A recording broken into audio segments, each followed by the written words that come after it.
Nós estamos vivendo um momento muito difícil no nosso país. Um momento em que esse governo de Bolsonaro trabalha incessantemente para destruir tudo que foi construído nas últimas décadas em nosso país.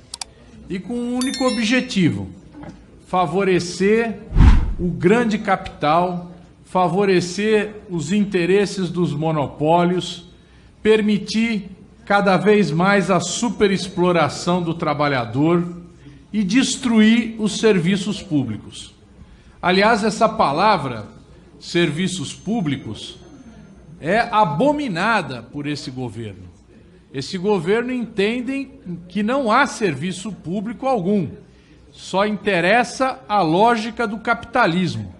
É assim que funciona na Petrobras, onde o preço dos derivados de petróleo, dos combustíveis, obedece à lógica do lucro dos acionistas. O interesse do governo é aumentar o lucro dos acionistas e, com isso, evidentemente, aumenta os preços para um custo que é baixo, que é o custo do petróleo, do pré-sal, da gasolina refinada nas nossas refinarias, etc. Resultado, cada vez mais dividendos para os acionistas privados da Petrobras.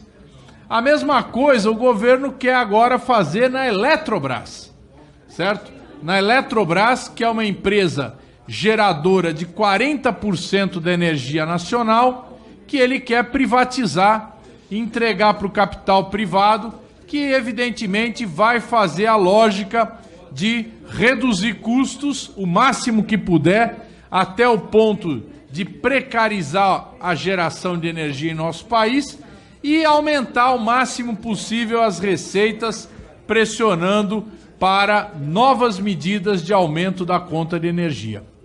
Com essa reforma da administração pública, não é diferente. O que o governo pretende aqui é exatamente adotar a lógica do capital, ampliar a terceirização, precarizar o trabalhador do serviço público. Imagine vocês, nós vamos ter aquele trabalhador concursado, aquele que fez o seu concurso, que tem estabilidade, junto com um trabalhador precário, o trabalhador que vai ter um contrato de até 10 anos, um contrato que não segue o mesmo sistema jurídico. Isso já acontece em São Paulo, deputado NVR, no professorado paulista, onde a gente tem professores concursados e professores não concursados. E exatamente a decisão de não realizar concursos para os professores é que tem levado o ensino público paulista a uma situação muito difícil, onde as notas tiradas pelos estudantes são notas que não condizem à importância e à pujança econômica do estado de São Paulo perante os outros estados do Brasil. Também o governo quer fazer com essa PEC exatamente a possibilidade de setores do capital que têm interesses objetivos possam penetrar na administração pública.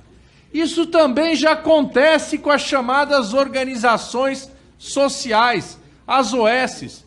E eu falo aqui pela cidade onde eu moro, a cidade de São Paulo, onde as OSs dominam o sistema de saúde municipal. E é uma vergonha, porque elas sequer prestam conta do seu trabalho, das suas receitas, do que fazem. Oferem lucros gigantescos, pagam salários milionários aos seus dirigentes, sem nenhuma fiscalização, sem nenhum limite. É isso que se pretende com essa PEC. Adotar o modelo de OS para todo o serviço público, especialmente para a educação, onde existe dinheiro carimbado, dinheiro que vai estar lá para ser gasto, e que evidentemente essas empresas que vão assumir, caso essa PEC seja aprovada, serviço público de educação e de outras áreas, vão poder aumentar a sua lucratividade, obter lucros extraordinários. Portanto, nós do Partido dos Trabalhadores não temos nenhuma dúvida. Essa PEC deve ser rejeitada. Essa PEC não pode ser admitida por essa Câmara dos Deputados. E os deputados devem se perguntar se, votando essa PEC, ela vai ter que fim lá no Senado. Porque o Senado Federal tem refletido com mais consciência sobre a questão dos serviços públicos. Discutiram e estão discutindo com profundidade a privatização dos Correios, rejeitaram integralmente a MP 1045 e têm discutido essas questões com uma visão mais ampla do que a visão dos interesses do capital. Eu já disse inúmeras vezes na tribuna, o senhor Paulo Guedes não é um economista, é um negocista. Ele está sentado no Ministério da Economia para fazer negócio. Ele fez questão de juntar diversos ministérios sob seu comando para ter mais eficiência nos negócios. O senhor Paulo Guedes e a sua equipe são uma vergonha para o Brasil. Tem uma atuação lamentável. E nem sequer os aplausos do grande capital eles vêm obtendo, porque ele é incapaz de gerir o país, a economia brasileira. Por isso, nós vamos rejeitar essa PEC, vamos votar contra a PEC 32. Votar a PEC 32. Presidente, nós estamos todos os dias vendo a violação do que os constituintes de 88 conseguiram produzir e imprimir no texto constitucional. Eu venho acompanhando os debates, as audiências públicas que foram feitas nesta comissão, que vem funcionando há quase 3 meses. Aqui nesta comissão, como disse o deputado Orlando Silva, a nossa bancada vem sendo representada e muito bem representada pela deputada Alice Portugal na titularidade e a deputada Perpétua Almeida na suplência. E nós, pela nossa bancada, vimos discutindo, puxadas e protagonizados pela deputada Alice, principalmente, para que esse debate se mantenha atualizado na nossa bancada. E a gente percebe a cada dia, e quanto mais lemos o que está escrito no texto da reforma administrativa, que não há nenhum intuito de modernizar o Estado.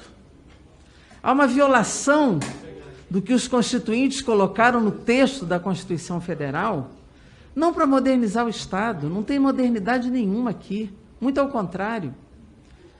Obviamente que se buscou reduzir a gravidade do texto original encaminhado pelo governo Bolsonaro, Bolsonaro-Guedes, essa dupla que não desgruda, mas, na verdade, o que ficou nesse texto ainda é muito grave. Porque, se nós olhamos, a essência do que está escrito, do que está proposto aqui, é o quê? Demitir, terceirizar, privatizar, reduzir jornada e reduzir salário. E a essência do 37A, que é o artigo que todo mundo aqui realça e destaca, é doar, é entregar ao mercado as funções que são essenciais do Estado brasileiro. Na verdade, tudo que nós temos vivido neste período é eliminar o papel do Estado, é impedir que o Estado cumpra a função que os constituintes deram ao Estado por conquista da sociedade brasileira. A sociedade conquistou, depois de 21 anos de Estado autoritário, de um regime autoritário, o papel do Estado em muitas funções. E eu não sou daquelas que acham que o Estado só deve dar saúde, segurança e educação. Cabe ao Estado investir. Cabe ao Estado investir na economia, na sua infraestrutura. Cabe ao Estado o seu projeto nacional de desenvolvimento econômico. Cabe ao Estado trabalhar para desenvolver e gerar emprego. Cabe ao Estado, sim, cumprir a política universal de saúde, de educação. Cabe sim ao Estado garantir o advogado do povo, que é a Defensoria Pública. Cabe ao Estado garantir também as carreiras de Estado, onde a Defensoria deve estar também. Mas cabe ao Estado tudo aquilo que faz com que o país tenha altivez e soberania. Ao Estado brasileiro cabe muitas funções que, sinceramente, esse governo não consegue enxergar e não consegue alcançar, porque sequer conhece o país, sequer conhece a sua história, sequer conhece o Brasil. Para esse governo, se ele pudesse ajoelhar e pedir bênção ao capital financeiro, é só o que ele faz. Por esse governo, não existe diversidade humana, cultural, história, raiz, altivez. Esse governo é um governo ajoelhado, é um governo subjugado, é um governo medíocre, é um governo desqualificado. Nós sabemos que nesse momento, principalmente de uma pandemia, de uma tragédia, nós não conseguiremos soerguer a economia, soerguer o Estado, sem o papel fundamental dos seus instrumentos estratégicos e, principalmente, do seu pessoal. Ou nós achamos, deputado Fernando Monteiro, que os municípios, as cidades, os estados do Norte, do Nordeste, do Sul, do Sudeste, do Centro-Oeste, têm professores suficientes, têm creche suficiente, têm agente comunitário de saúde suficiente, tem o SUS do tamanho que a gente já precisa. Será que nós temos médicos suficientes para atender o povo? Nós temos técnicos de enfermagem, auxiliares, enfermeiros, fisioterapeutas. Nós estamos na pandemia psicológica nesse momento. As pessoas estão precisando muito dos psicólogos. Nós temos serviços suficientes e nós queremos que a população pague por isso. Nós achamos que a população tem condição de pagar por esses serviços. É assim? Numa população na extrema pobreza, na insegurança alimentar, a renda que garante a economia girar dos pequenos municípios ou das médias cidades hoje ainda é a do serviço público, dos aposentados e dos pensionistas. Daqui a pouco eu vou perguntar se nós precisamos de prefeito, então, nas pequenas cidades, porque eles não terão mais servidor público para atender a população. Será tudo privatizado, terceirizado, entregue ao mercado, é isso mesmo que nós queremos?